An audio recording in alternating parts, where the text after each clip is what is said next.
이것은 살아계신 하나님의 말씀입니다. 아멘. 여러분들 혹시 영화 보는 거 좋아하세요? 아마 많은 분들이 영화 보는 거 좋아하시지 않을까 싶은데 저도 영화 보는 거 좋아하거든요. 저는 영화를 볼 때 좀 특징이 있어요. 뭐냐면 저는 뻔한 결말이라고도 할지 모르겠는데 권선징악, 해피엔딩 이런 결말을 굉장히 좋아합니다. 흔히 말하는 열린 결말이라든지 아니면 새드엔딩과 같은 영화들이 덜어 있잖아요. 그러한 영화는 한참을 보고 나서도 무언가 모를 마음의 무거움 같은 또 찝찝함 같은 것들이 남곤 하더라고요. 물론 이것은 어떤 영화의 작품성과는 전혀 무관한 제 스스로의 어떤 개인적 선호도이고 정서일 뿐입니다. 여러분, 대개 영화 스토리를 보면 처음이든 중간이든 갈등의 구조가 반드시 나타나기 마련입니다. 그래야 이 영화에 어떤 흥미적인 요소가 생기기 마련이죠. 주인공이 어려운 일을 당한다거나 혹은 악한 사람들에 의해서 세상이 큰 위험에 갑자기 빠지게 되는 거예요. 그런가 하면 불현듯 주인공의 삶에 찾아온 큰 시련과 아픔이 이 영화 스토리에서는 매우 중요한 어떤 하나의 포인트가 되고 흥미 요소가 되기도 합니다. 그래서 어떤 사람들은요, 우리가 살아가는 인생을 바라보면서 마치 한 편의 영화 같다, 드라마 같다라고도 표현하기도 하는데, 실제로 영화 안에도 보면은 그 인생의 어떠한 희노애락과 같은 것들이 담겨져 있는 것이죠. 그게 때로는 어떠한 갈등을 통해서 어떤 문제를 통해서 그 영화 안에 고스란히 녹아져 있기도 합니다. 우리는 영화를 볼 때 각자의 선호도에 따라서 누군가는 열린 결말이나 새드 엔딩을 좋아하는 분들도 계실 거예요. 그런데 만약 그 일이 어떤 영화의 픽션이나 영화의 스토리나 줄거리가 아니라 그게 실제로 내 삶에 일어나는 일이라고 한다면 우리는 누구라도 해피엔딩이나 권선징악의 결과를 바라지 않을까 싶어요. 영화를 영화로 보기 때문에 어떤 그런 비교적 다른 결말을 그냥 하나의 어떤 작품으로서 이렇게 받아들일 수는 있겠지만 그게 진짜 내 일이고 내 인생에 벌어지는 실제 상황이라고 한다면 누구라도 새드 엔딩을 바라는 사람이 누가 있겠습니까? 여러분, 오늘로써 이제 우리는 그간에 함께 살펴보던 이 하박국서의 마지막 부분을 나누게 됩니다. 이 권선징악, 해피엔딩을 좋아하는 저에게는 이 하박국의 스토리는 참 마음에 드는 이야기예요. 왜냐하면 질문으로 시작하고 의문으로 시작했던 하박국의 씨름이었지만 그 치열한 과정을 거쳐서 어느샌가 그 하박국의 질문과 의문은 하나님의 섭리를 결연히 받아들이는 믿음으로, 그리고 마침내 오늘 마지막 본문에서는 하나님을 향한 아름다운 찬양으로 끝을 맺고 있기 때문이에요. 참 기분 좋은 결말이에요, 저에게는요. 여러분, 이것이 단순히 한 편의 영화의 스토리라면 우리는 굉장히 유쾌한 마음으로 볼 거예요. 저처럼 해피엔딩을 좋아하는 분들에게 이 하박국의 이야기는 더 유쾌하고 기분 좋은 결말처럼 보여지겠죠.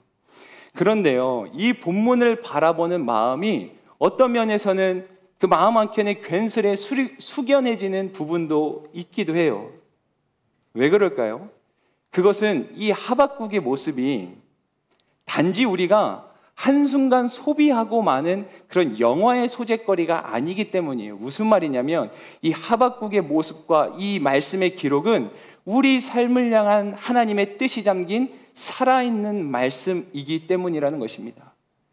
그냥 영화처럼 내 삶과는 전혀 상관없이 하나의 그 순간 그냥 흥미와 재미를 위해서 보는 일이라면 그냥 유쾌한 마음으로 보고 끝날 텐데, 이게 단순한 이야기나 영화 스토리가 아니라 우리를 향한 하나님의 말씀이라고 생각하고 보니까 해피엔딩인데도 불구하고 마음 한켠에 조금은 숙연해지는 게 있는 거예요. 질문과 의문이 믿음으로, 그리고 염려와 근심이 찬양으로 끝을 맺는 게 지금 이 하박국의 해피엔딩 스토리인데, 그것은 곧 우리의 신앙 또한 이 말씀에 기록된 것처럼 그렇게 살아낼 수 있어야 되는데 우리 신앙이 그렇지 못할 때가 사실 많지 않습니까?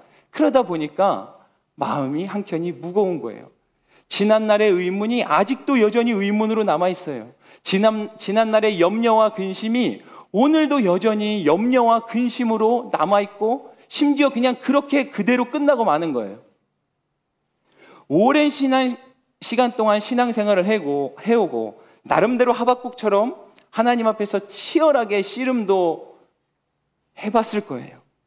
그런데도 여전히 우리의 걸음은 아직도 제자리에 머물러 있고 이전과 별로 달라진 것 없이 그냥 그대로일 때가 있다 보니까 오늘 이 말씀을 보는 우리의 마음이 해피엔딩을 맺는 영화를 보는 마음만 같지 않고 한편으로는 이 말씀을 그대로 정말 겸허하게 이 말씀 앞에 선다면 우리 마음이 한편이 무거워지는 것도 사실이라는 거예요. 여러분 어떠세요? 어쩌면 하박국이나 우리나 어떠한 문제 앞에서 똑같은 모습으로 시작해요. 자, 하박국도 어떻게 시작했다고요? 하나님 앞에 질문을 던지는 거예요. 이해가 안 됐다는 거거든요. 지금 자신의 주변의 상황에 벌어지는 일들이 이거는 도무지 납득이 안 되는 거예요. 그래서 하박국이 하소연하던 하나님 앞에 질문하지 않습니까? 하나님 왜 악을 그대로 두고 보시냐고.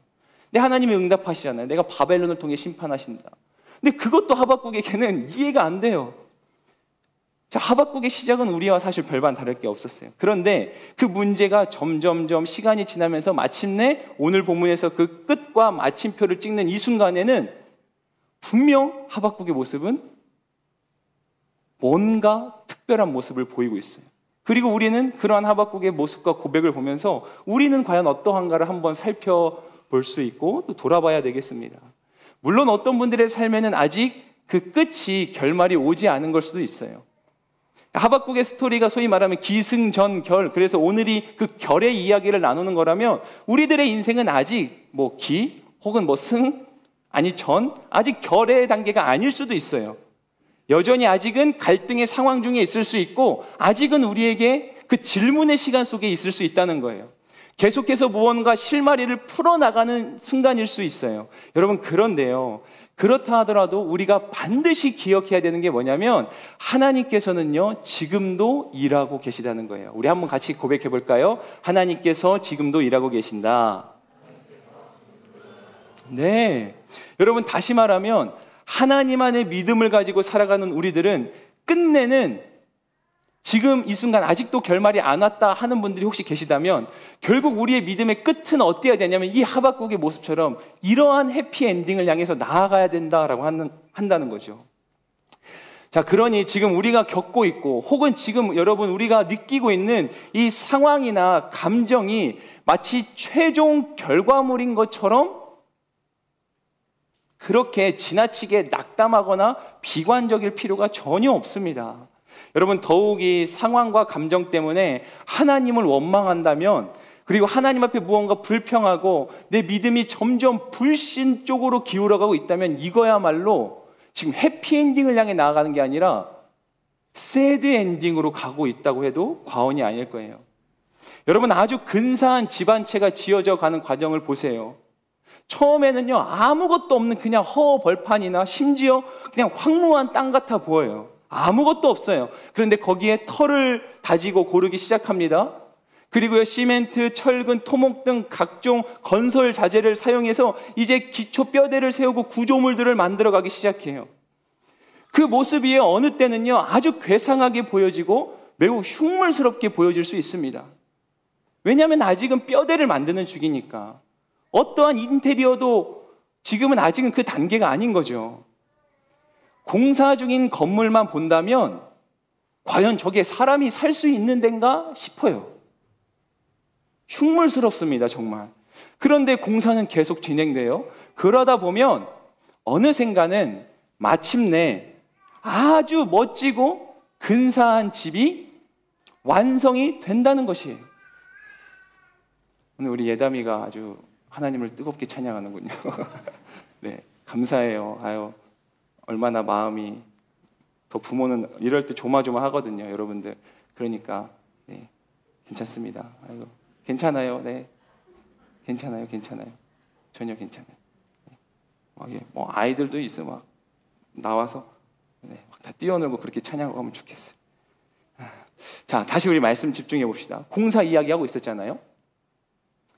여러분 공사가 진행 중일 때는 아무리 값비싼 아파트고 비싼 노른자 땅에 짓는 집이라고 해도 그게 사람이 살 곳처럼 보이냐는 거예요. 단 하루도 거기서 자기가 힘들어 보여요. 근데 다 완성이 되면 너무나 멋진 집이 되죠. 여러분 우리 인생에도 하나님께서 이처럼 멈추지 않고 지금도 일하고 계시다라고 하는 그 믿음의 확신이 아주 중요합니다. 이 세상의 역사도 마찬가지예요. 여전히 하나님은 이 역사를 멈추지 않고 운행하고 계시죠. 그래서 하나님은요, 이런 분이신 거예요. 세상의 통치자이시고 또 내 인생의 주관자이시다. 귀한 하나님의 청년된 여러분, 여러분 이 사실을 분명히 믿으실 수 있기를 주님의 이름으로 축복합니다. 아멘입니다. 여러분, 이러한 믿음의 안목을 갖는가 그렇지 않는가는 거듭 말씀드리지만 엄청난 차이가 있어요. 같은 믿음이라고 다 똑같은 믿음이 아니라는 거예요. 어떤 안목을 가지고 있는가가 너무나 중요하다. 여러분, 오늘 하박국 선지자는 거듭되는 질문과 또 때로는 반문 속에서 그 믿음의 시선을 가졌던 거예요. 오히려 이제 하박국 선지자는 어떻게 해요? 그 하나님에 대한 절대적인 신뢰를 가지고 섭리를 끌어안는 기도와 함께 오늘 이 위대한 노래를 하나님 앞에 고백하고 있는 겁니다. 우리가 예전에 아주 즐겨 부르던 찬양의 가사이기 때문에 여러분들 더 익숙하실 텐데, 한번 오늘 본문의 말씀 17절, 18절 말씀을 다시 한번 읽어볼까요? 17절과 18절 말씀입니다. 시작. 무화과 나무가 싹이 트지 않고 포도나무에 열매가 없다고 해도, 올리브나무에서 수확할 것이 없고 밭을 먹는 것을 생산하지 못해도, 우리 안에 양떼가 없고 외양간에 소가 없다 해도 나는 여호와를 기뻐할 것이고 나의 구원이 되시는 하나님을 즐거워할 것입니다. 크게 아멘 합시다. 아멘. 여러분, 하박국 선지자는 이 고백 속에서 하나님을 향한 자신의 믿음이 결코 흔들리지 않을 것이라고 그렇게 고백하고 있잖아요. 심지어 여기서 그가 몇 가지 것들을 언급해요. 대략 6가지를 언급하는데, 그것들이요, 삶에서 있어도 되고 없어도 되는 이런 차원의 것이 아니라 반드시 있어야만 하는 꼭 필요한 것들이었어요. 무화과, 포도, 올리브, 곡식, 양, 소, 이것들은 하나같이 이 시대를 살아가는 사람들에게 현실적으로 매우 중요하고 또 삶에 있어서 꼭 필요한 것들이었다는 거예요. 없어도 그만인 것들이니까 하박국이 이렇게 말한 게 아니라는 거죠. 그런데요, 자, 하박국 선지자는 이런 것들이 없어도 나는 하나님 안에서 만족하고 하나님을 기뻐하고 하나님을 즐거워할 거라고 그렇게 노래하고 있는 거예요. 여러분, 삶에 꼭 필요한 것들이 없고 비록 내가 궁핍에 처한다고 할지라도 나는 하나님을 의지하겠다라고 그렇게 고백하고 있는 거예요. 너무나 멋진 고백이죠. 여러분, 오늘날로 말하면 우리 청년들의 상황에 비추어 보면 아마 이런 느낌일 거예요. 비록 대학 진학에 실패하고 취업의 문이 열리지 않는다 해도, 여러 번의 만남과 소개팅은 번번이 수포로 돌아가고 통장의 잔고는 비어가도, 마음 먹고 시작한 주식 투자가 큰 손해를 보고 몸은 이곳저곳 점점 더 아파오더라도, 사실 지금 제가 언급한 것들은 물론 몇 가지 것들은 인생에 꼭 필요한 일일 수 있겠지만, 이 하박국 선지자가 비유한 이 6가지에 비하면 제가 말한 몇 가지 것들은 인생에 사실은 없어도 안 해도 되는 것들이에요. 근데 여러분, 제가 이렇게 표현하니까 훨씬 더 와닿을 거예요. 무화과 나무가 뭐야? 올리브 나무? 이렇게 와닿지 않다가, 여러 번의 만남과 소개팅은 번번이 수포로 돌아가고, 주여, 벌써 여기서 주여죠. 통장의 잔고가 비어가고 마음 먹고 시작한 주식 투자가 큰 손해를 보고, 이미 여기서 할렐루야는 나오지 않아요. 그렇죠? 몸은 계속 이곳저곳 또 아파오더라도 나는 여호와를 기뻐할 거고 나의 구원 되시는 하나님 즐거워할 거다. 여러분, 하박국이 이러한 믿음의 고백을 그가 하나님 앞에 드릴 수 있었던 건, 여러분, 외람된 표현이지만 하박국이 진짜 하나님을 믿었기 때문이에요. 제가 왜 외람됐다고 표현하는지 돌려 말한 거기 때문에 이해하실 거라 생각해요. 하박국이 이렇게 고백할 수 있는 건 그가 진짜 하나님을 믿었기 때문이에요. 그의 관심은 하나님이 주시는 축복이나 형통이 아니었다는 거예요. 하나님이 주시는 거라서 감사하죠. 그런데 그의 원초적인 목적의 원론적인 목적 자체가 하나님이 주는 그 무언가가 아니라 바로 하나님 그 자체에 있었기 때문에 하박국은 그 하나님을 향해서 이렇게 고백할 수 있었던 거예요. 여러분, 하박국의 고백은 여러 세월이 흐르는 동안, 수백 수천 년이 흐르는 동안 성경의 무수히 많은 말씀 가운데 이 고백이 특히나 가장 유명하고 아름다운 고백 가운데 하나가 되었어요. 많은 그리스도인들의 입에서 그렇게 고백되어지는 아름다운 그 말씀의 구절이 되었다는 거죠. 여러분, 이만큼이나 지금 하박국의 이 고백이야말로 진짜로 진정한 기독교의 신앙 고백이라는 거예요. 이게 지금 그리스도인 우리가 해야 될 진짜 신앙 고백이다. 찐 고백이라는 거예요, 이게. 여러분, 하박국 선지자의 상황이 크게 달라진 게 있을까요? 없죠. 어쩌면 여전히 똑같아요. 그대로예요. 바뀐 것은 딱 하나 있었어요. 지금 하박국 이 3장을 쭉 읽는 동안 바뀐 건 딱 하나. 그게 뭐냐면 하박국의 태도예요. 하박국 그 자신이 변화가 된 거예요. 상황은 여전했고 변하지 않았을지 몰라요. 그런데 하나님도 변하지 않았어요. 하박국이 변했어요. 자, 다시 한번 생각해 볼까요? 나, 그리고 하나님, 그리고 내가 지금 처해 있는 상황. 자, 여러분들도 각자의 그 상황을 생각해 보세요. 이 세 가지 요인이 있다고 칩시다. 상황이 안 변해요. 나도 별반 달라진 게 없어요. 이건 무슨 의미냐면 그때도 힘들어했고 지금도 힘들어요. 똑같아요. 상황도 안 바뀌었고 나도 안 바뀌었어요. 그런데 누구도 안 바뀐다고요? 하나님도 안 바뀌어요. 자, 그럼 뭔가 하나가 바뀌어야 이 퍼즐이 좀 움직여지고 맞춰질 거 아니겠어요? 여러분, 이 중에서 나, 상황, 하나님, 이 중에서 변할 가능성이 있다고 한다면 여러분 어느 쪽에 가장 큰 가능성이 있을 것 같아요? 여러분 냉정하게 생각해 보세요. 뭐 믿음 이런 거 말고 그냥 냉정하게 나와 상황과 하나님 중에 변해야 된다면 뭐가 가장 크게 가능성을 가지고 있을까? 여러분 어쩌면 나, 하나님, 상황 중에서 내가 변하는 게 가장 쉬운 거 아니겠어요? 왜요? 그건 내가 마음먹으면 되는 거니까. 여러분 심지어는요, 이 상황이란 게 진짜 도무지 변하지 않는 것 같아요. 그래서 괴롭잖아요. 이 풀리지 않는, 여전히 열리지 않는 이 상황의 문이 진짜 이게 열리긴 하는 건가? 그래서 우리가 다 괴로운 거잖아요. 오랜 시간 기도하고 세월이 꽤나 흐른 것 같은데도 여전히 그대로인 걸 보면은 아, 이게 진짜 상황이 쉽게 안 변할 것 같아요. 여러분 사실 쉽게 생각해봐도 이 도무지 열리지 않는 이 상황보다 더 빨리 쉽게 훅훅 변하는 게 우리의 본성이에요. 자, 그럼 이제는 나와 상황을 이렇게 비교해봤어요. 상황과 나를 보니까 야, 상황이 바뀌는 것보다 내가 바뀌는 게 빠르다. 자, 하나님과 상황을 비교해볼게요. 그럼 이제 준결승전, 이게 결승전이죠. 하나님과 상황은 어때요, 여러분? 지독히 풀리지 않는 그 상황이 큰가요? 아니면 여러분들이 믿는다고 고백하는 그 하나님이 큰 분인가요? 여러분 이것에 대한 대답이 지금 여러분과 제가 가지고 있는 믿음의 현 주소일 거예요. 어떤 분들은 혹시 상황이 더 크다고 여겨지는 분들이 있을 수 있어요. 괜찮아요. 여러분 그러면 하나님께 더 큰 믿음을 달라고 구하시면 돼요. 그게 아니고 혹시 정말 자연스럽고 당연하게도 목사님 당연히 하나님이 더 큰 분이죠 라고 고백하는 분들이 계시다면 여러분 좋아요. 이제 그러면 상황이 바뀔 일만 남은 거예요. 여러분 결국 신앙의 요점은 무엇을 바라보느냐의 싸움이에요. 나를 볼 건가? 나를. 상황을 볼 건가? 아니면 하나님을 볼 건가요? 다시요. 여러분 신앙은 뭘 바라보느냐의 차이라니까요. 내가 하나님 믿고 교회 다닌다고 그게 신앙생활하고 있다는 다가 아니고 물론 그것도 너무 중요해요. 그게 다가 아니고 진짜 본질은 뭐냐면 여러분과 제가 뭘 보고 있냐는 거예요. 지금 하나님 보고 있어요? 상황 보고 있어요? 아니면 나 보고 있어요? 나. 뿐만 아니라 신앙은요, 무엇을 사랑할 것인가의 싸움이에요.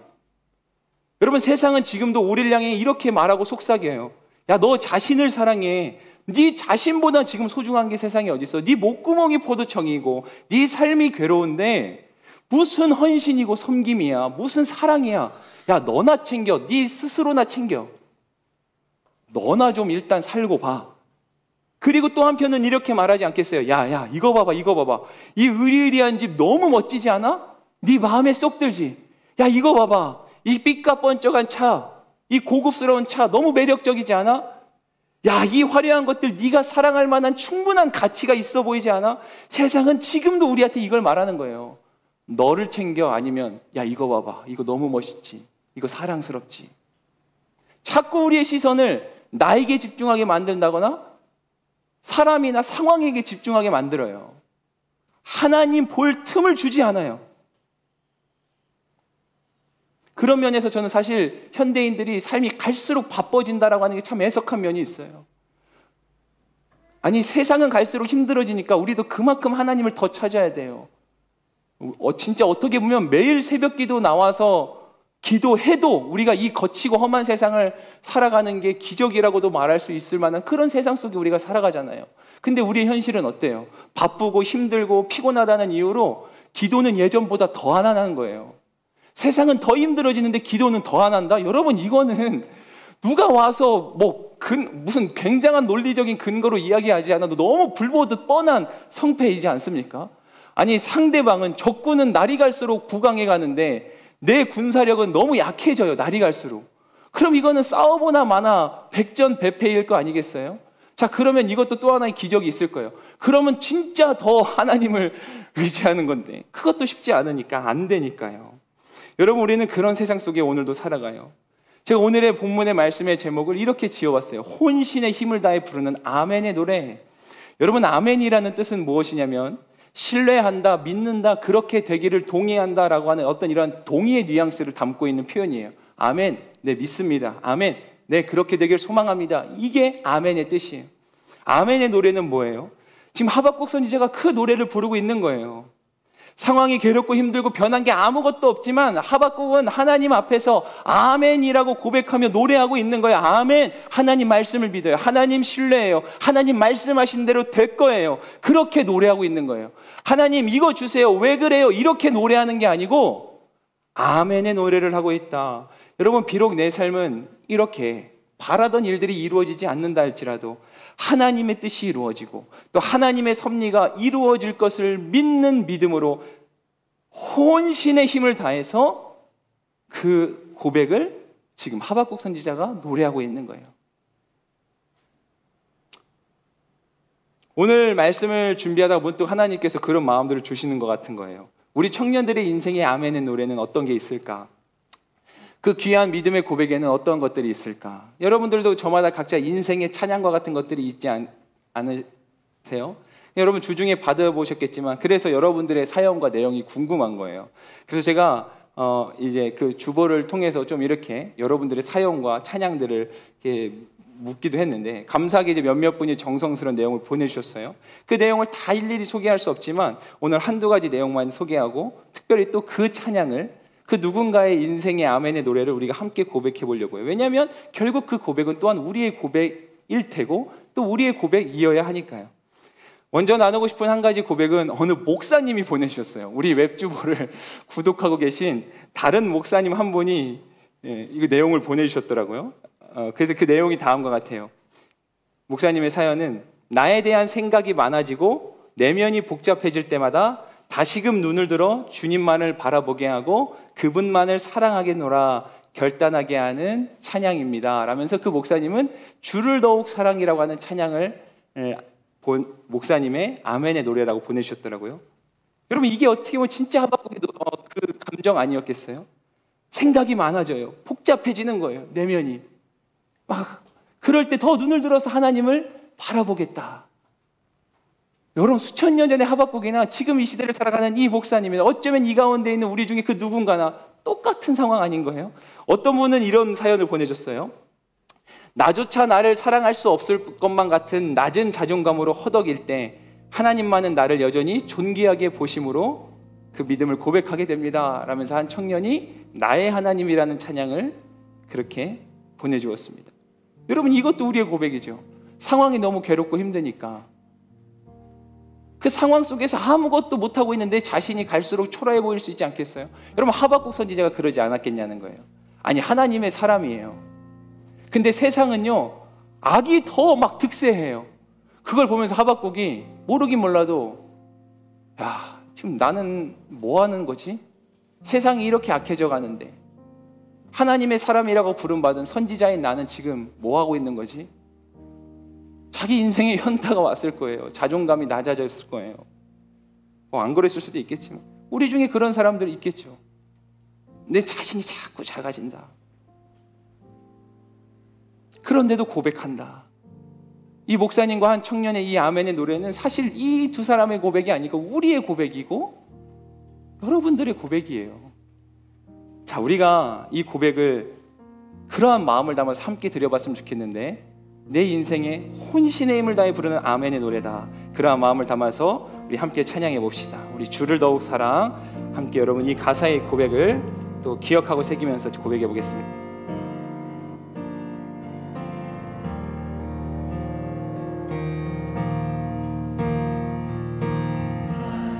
우리 십자가 그 높이 섰고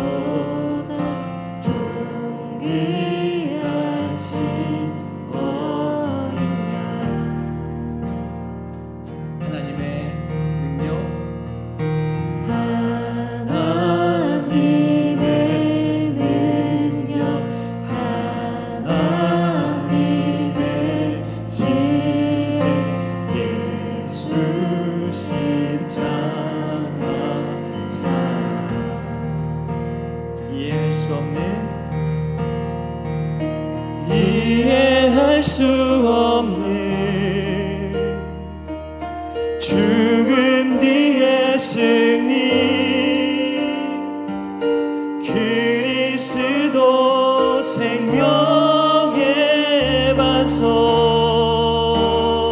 주를 더욱 사랑, 주를 더욱 사랑, 아름다우신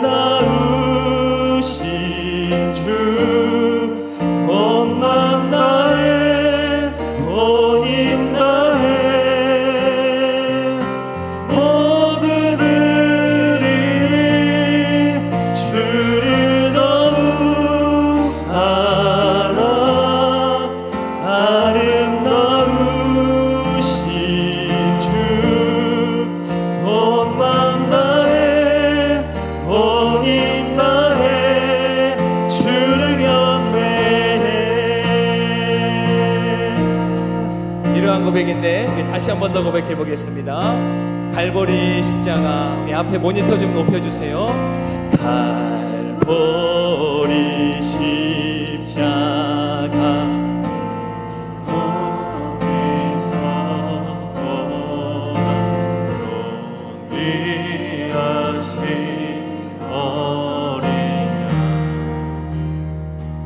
하나님의 능력, 하나님의 지혜, 하나님의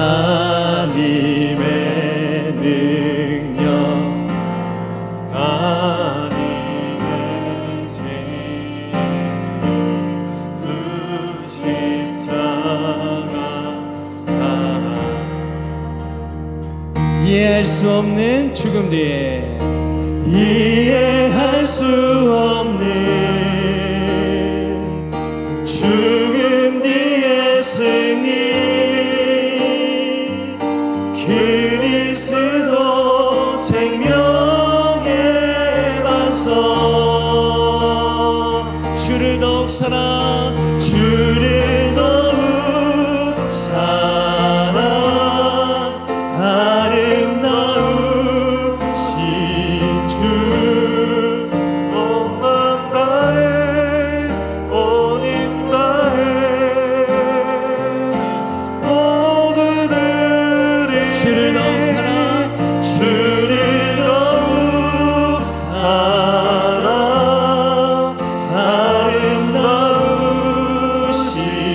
주, 온 맘 다해 온 힘 다해 주를 경배해.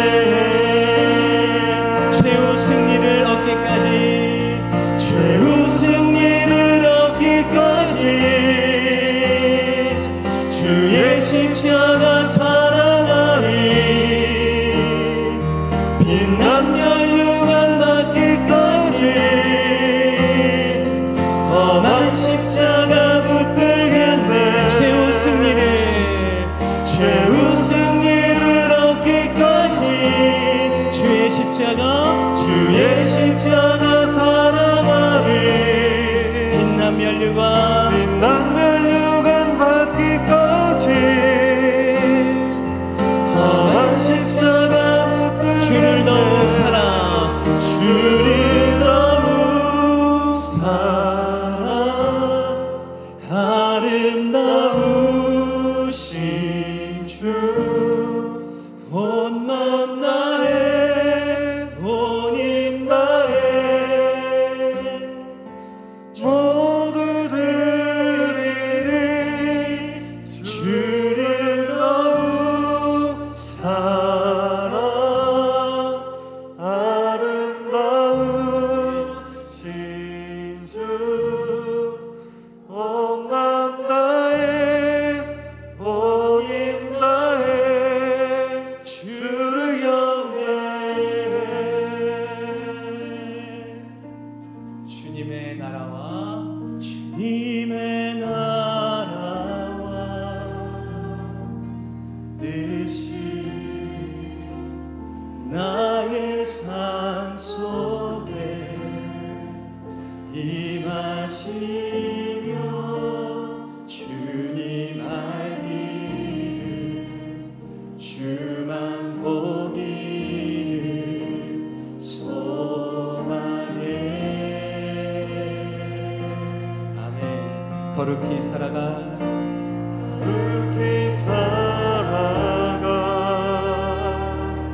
힘과 변함없는 믿음 주신 나의 하나님 완전한 사랑 찬양해.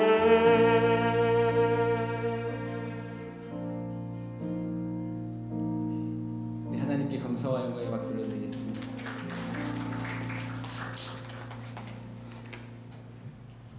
여러분, 이러한 고백들 우리 삶에 하나님 앞에 드려지는 정말 혼신의 힘을 다한 아멘의 고백이 아닐까 싶어요.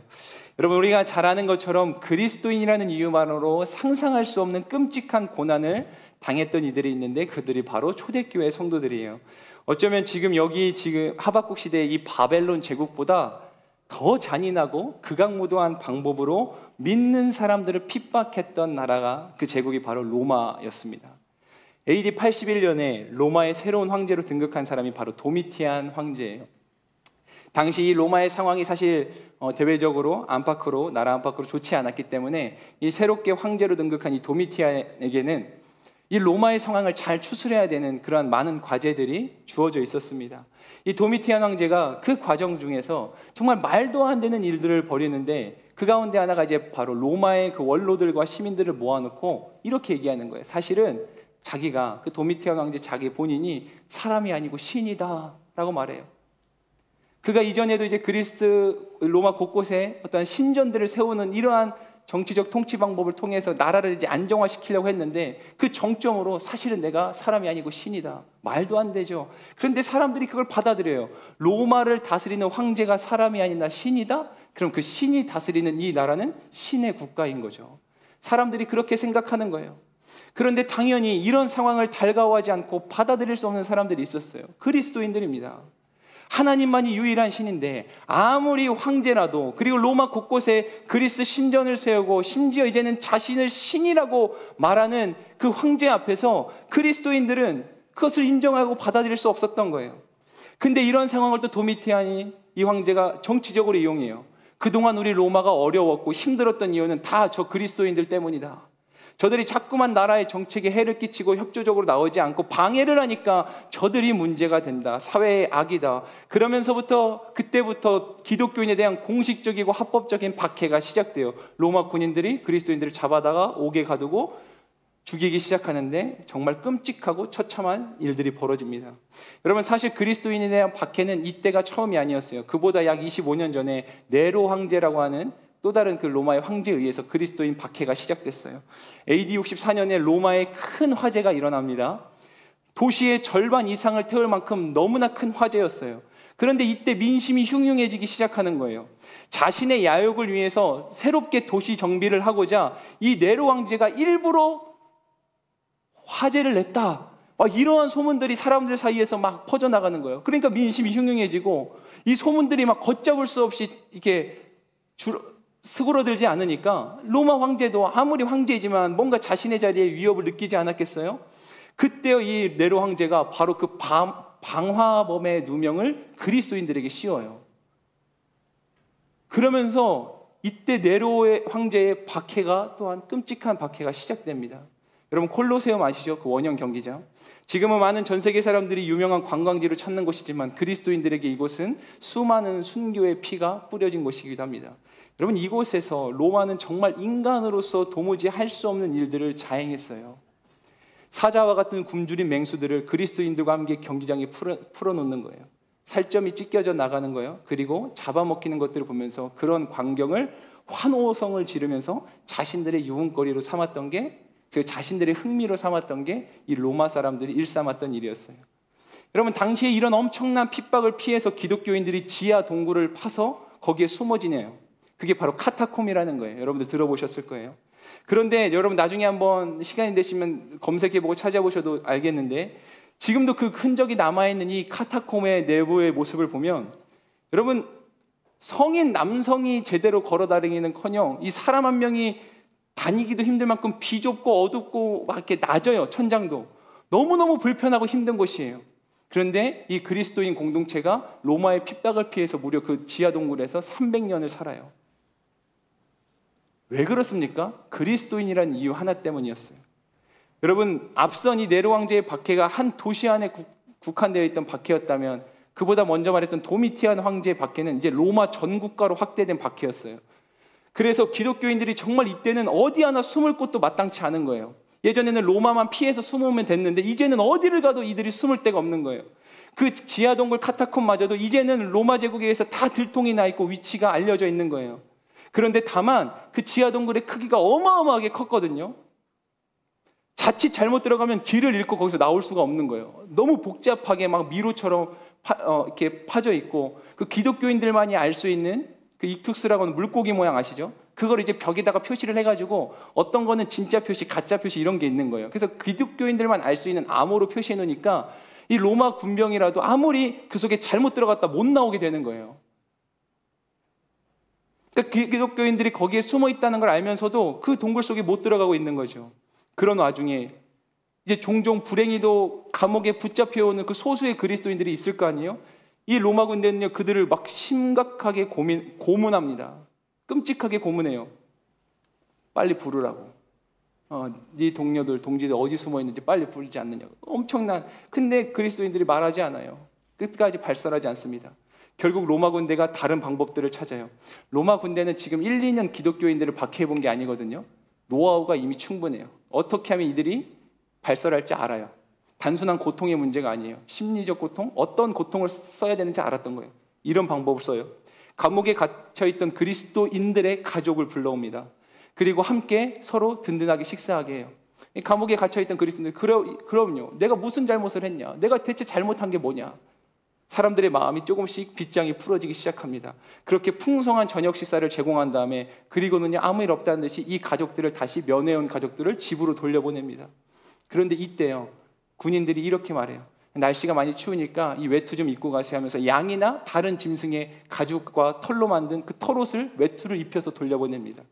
그런데 사실 이들이 그렇게 그리운 상봉 끝에 식사를 하고 있는 중간에 로마 군인들이요, 아주 매서운 사냥개들을 끌고 옵니다. 이 사냥개들은 지난 2주, 3주 동안 굶겨놓았던, 그래서 거의 지금 막 눈이 돌아가고 미칠 지경의 그런 짐승의 그 강렬한 본능만 남아있는 상태였어요. 거기다가 끝나지 않아요. 그 사냥개들을, 굶주려 있는 사냥개들을 창으로 찌릅니다. 그래서 피를 쏟게 만들어요. 무슨 말이냐면 굶주림과 악에 바치게 만들어서 진짜 말 그대로 미친 개나 다름없게 되는 거예요. 자, 그렇게 털옷을 입혀서 이제 그 가족들이 떠나는데, 그 보는 앞에서 이 로마 군인들이 사냥개를 풀어버립니다. 그러면 이 사냥개가 쏜살같이 달려가서 그 가족의 목더미를 물어뜯고 찢어 죽입니다. 여러분, 이런 일들이 벌어진 거예요. 그런데도 이 옥에 갇힌 그리스도인들이 말하지 않아요? 그럼 이제 또 다른 가족을 불러와요. 자녀들, 자신의 부모들. 결국 어떻게 됐어요? 말할 수밖에 없는 거예요. 내가 당하는 고통을 참을 수 있어도 내 가족이 당하는 고통 앞에 사람이 견딜 수가 없는 거예요. 눈앞에서 찢겨 죽어가는 그 모습을 어떻게 보냐는 거죠. 결국은 말하게 되는 거예요. 그렇게 해서 결국 이 로마 군대가 지하 동굴로 가서 그 숨어있던 그리스도인들을 다 잡아와요. 자, 숨어있던 그리스도인들을 잡혀가면서 군인들에게 물어요. 아니, 대체 이곳을 어떻게 알고 찾아왔느냐고. 군인들이 그랬겠죠. 어떻게 알긴. 먼저 잡혀갔던 그 아무개 집사가, 아무개 성도가 다 불었다고. 여러분, 상상해 보세요. 그 믿음의 공동체 안에 그 일순간 퍼지는 그 엄청난 불신과 서로를 향한 그 원망이 얼마나 처참한 것일지 상상이 되세요? 교회는 한순간에 와해되고 무너지기 시작하는 거예요. 여러분, 이 시대의 핍박과 박해는 상상을 초월할 정도였어요. 또 한 가지 이야기를 해보면, 경기장에 그리스도인들을 잡아간다고 했잖아요. 자기들끼리 싸우게 하고 맹수들과 싸우게 해요. 뭐 이길 재간이 있나요? 근데 또 무슨 일들을 거기서 거행하냐면, 하나의 극장 같은 거였으니까 그리스도인들을 거기다 세워놓고 수많은 관중들이 지켜보는데 온통 빨가벗겨가지고 세워놔요. 얼마나 수치스러워요. 그리고는요, 그리스 로마 신화에 대해서 연극을 하게 해요. 여러분들 뭐 책을 보신 분들 알겠지만 반 이상이 성적이고 음란한 내용들이죠. 빨가벗긴 채로 수많은 관중 앞에서 그것들을 시키는 거예요. 얼마나 수치스러워요. 얼마나 그 마음이 무너져 내리겠어요. 그리고 그 연극이 끝나면 마찬가지로 굶주린 맹수들을 풀어서 그들을 잡아먹게 합니다. 여러분 이 당시에 실제로 많은 배교자들이 생겨났어요. 배교할 수밖에 없지 않는 상황이겠어요. 근데 두 부류의 사람들이었어요. 하나는 진짜 배교한 사람, 정말 뼛속까지 나는 그리스도인 되기를 포기한 사람들. 또 한 부류는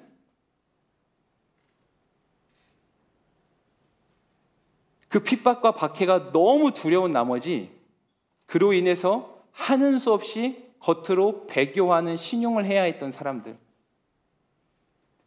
그런데요, 이렇게 근데 로마 군인들이 또 바보겠어요? 그래서 어떻게 하냐면 그런 끔찍한 일들이 벌어지는 경기장에서의 이벤트가 열리는 날이면 이 배교한 그리스도인들을 그 극장의 맨 앞줄에 앉힌대요. 그리고 그 모든 광경을 다 눈앞에서 지켜보게 하는 거예요. 빨개 벗긴 채로 수치스러움을 당하는 것과 맹수들에게 찢겨 죽여져 나가는 걸. 그리고요, 그럼 사람들이 로마 시민들이 환호성을 지릅니다. 소리를 지르고 휘파람을 보면서 더 강렬한 그 잔인한 장면들 보면서 온 군중이 경기장이 떠날세라 소리를 지른 거예요. 그때 로마 군인들이요, 맨 앞줄에 앉아있는 배교한 그리스도인들만 바라보고 있는 거예요.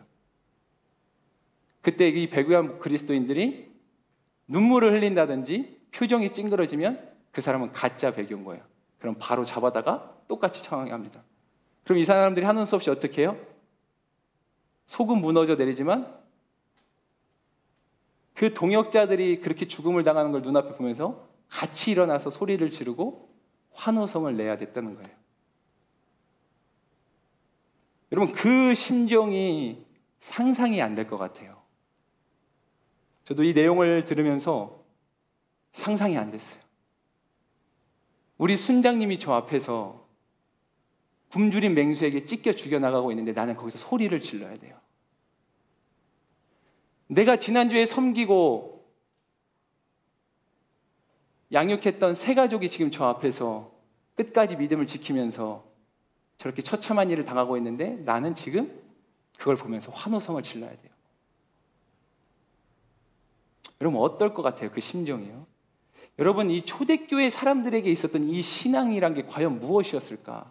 그리고 우리가 지금 갖고 있는 믿음과 이 사람들이 가진 믿음은 대체 무슨 차이가 있고 어떠한 믿음인 걸까? 분명한 건 다른 믿음이 아니에요. 이들이 붙들었던 것도 우리가 붙드는 것도 똑같습니다. 그런 강력한 핍박 앞에 놓여있던 이 초대교회 성도들을 향해서 성경은 그렇게 얘기해요. 특별히 히브리서 기자가 이렇게 얘기하는데 믿음의 주요 온전하게 하시는 분 예수님을 바라보세요. 여러분 이게 위로라고 한 말 같습니까 지금? 그렇게 말도 안 되는 인간으로서 당할 수 없는 그러한 상황에 놓여있는 이들에게 여러분 예수님 바라보세요. 내 자식이 짐승에게 물려 뜯겨 죽여나가고 그걸 눈앞에 보고 있는데 말씀은 교회 지도자들이 말하기를 그 두루마기에 적힌 말씀은 여러분 예수님 바라보세요. 여러분 분명한 건 우리 그리스도인들의 믿음이란 그저 주어지면 룰루랄라 하고 만족스럽지 않으면 원망하고 불평하면서 살아가는 그런 1차원적이고 상황마다 흔들리고 변하는 그러한 모습은 아닐 거라고 생각합니다. 여러분 때로 우리는 믿음을 가지고 살아가기 위해서 정말 혼신의 힘을 다해야 될 때가 있어요. 여러분 우리가 아까 앞서 불렀던 찬양 갈보리 십자가 드높이 섰도다 주를 더욱 사랑 이 찬양이 지금 우리는 여기서 너무 아무렇지 않게 너무 얼마나 좋아요 이 환경이. 그리고 지금 온라인으로 예배하는 분들도 내 방 안에서 편하게 부를 수 있겠지만 내가 지금 그 콜로세움 경기장 안에 있는 그래요 많이 양보해서 가짜 배교한 사람이라고 쳐봐요. 그런 사람들이 수모를 당하고 있는데 그 속에서 찬양할 수 있는가? 저 높은 곳을 향하여 날마다 나아갑니다. 내 뜻과 정성 모아서 날마다 기도합니다. 내 주여 내 발 붙드사 그곳에 있게 하소서. 오늘 하박국 선지자가 나의 발을 사슴과 같이 하사 높은 곳에 있게 하셨다라고 하는 고백이 19절에 있잖아요. 그 고백이 담긴 찬송가예요. 나의 발을 사슴과 같이 내 주여 내 발 붙드사 그곳에 있게 하소서. 여러분 이 찬양을 우리는 지금 여기서 부르고 있어요. 심지어 내 삶에 어려운 순간이 닥쳤을 때 그때도 얼마든지 불러볼 수 있는 찬양일 거예요. 근데 우리는 그런 찬양과 고백을 어떻게 하고 있습니까? 여러분, 어렵고 힘든 상황 속에서 하나님의 뜻에 아멘하며 나아가서 찬양을 드리기 위해서는 정말 우리에게는 혼신의 힘이 필요한 게 아닐까. 아니, 사실은 혼신의 이러한 또 성도들의 이야기를 듣고 있노라면 우리에게는 너무나 쉬운 일이 아닐까. 귀한 하나님의 청년된 여러분, 우리가 이제 함께 기도하고 찬양할 텐데, 여러분 인생에 참 힘들고 어려운 일 많을 거예요. 진짜 힘들 거예요. 그런데 여러분, 그 힘듦을 뚫어낼 수 있는, 그 힘듦을 관통시킬 수 있는 여러분들에게 놀라운 능력이 있어요. 그게 뭐냐면 여러분이 가진 믿음이에요. 믿음. 여러분, 제가 이렇게 말하는 게 얼마나 와닿는지 모르겠어요. 여러분이 가진 믿음이란 게 그런 거라니까요. 그 2000년 전 초대교회 성도들이 가졌던 믿음, 그 믿음이에요. 엄청난 핍박과 환난과 박해 속에서도 그들이 끝까지 참아내면서 정말 혼신의 힘을 다해서 하나님이 살아계신다고 끝까지 지켰던 그 믿음이 지금 여러분들이 가지고 있는 그 믿음이란 거예요. 여러분, 사단이 주는 속임수에 속지 마세요. 여러분들 위대한 믿음을 가진 사람들이에요. 사단이 그렇다고 하니까 자꾸 내가 연약한 사람이고 나는 그런 믿음 없고 나는 맨날 툭하면 상황 앞에 무너진다고 스스로 여기고 있는 분들 계시다면 절대 그러지 않으셨으면 좋겠어요. 여러분, 우린 누구라도 그리스도 예수로 말미암아 지금도 성령께서 보증하시는 나의 이 믿음으로 그 삶을 뚫어내고 관통하는 그 혼신의 힘을 다한 아멘의 노래를 우리는 고백할 수 있는 사람들입니다. 이 시간 간절히 이 찬양 드릴 때 하나님, 어떤 상황에도 내 안에 그 고백이 멈추지 않기를 원합니다. 그러한 마음으로 우리 이 찬양을 드리면 좋을 것 같습니다. 주님 손에 맡겨드리리. 우리 함께 찬양합니다.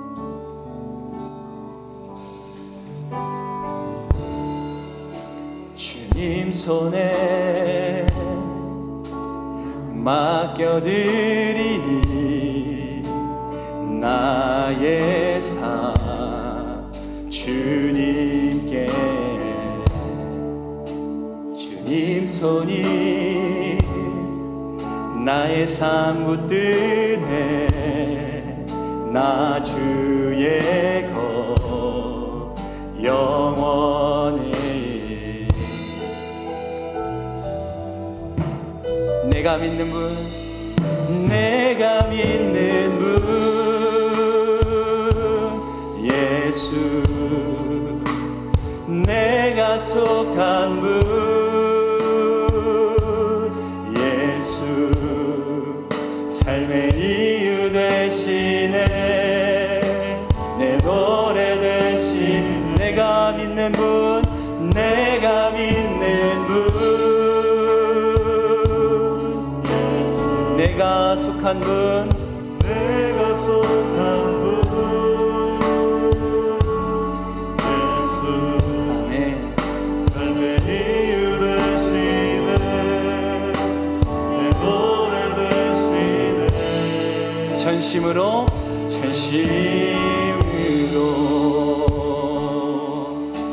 자, 이렇게 고백합시다. 주와 함께 걸어가리라. 아멘. 주와 함께 걸어가리라. 모든 길을 주실래.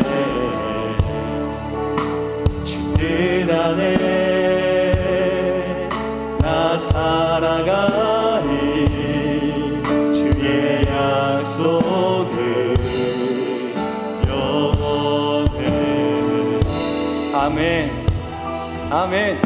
내가 믿는 분, 내가 믿는 분 예수. 내가 속한 분, 내가 속한 분 예수. 삶의 이유 되시네. 내 노래 되시네. 내가 믿는 분, 내가 믿는 분 내가 속한 분, 내가 속한 분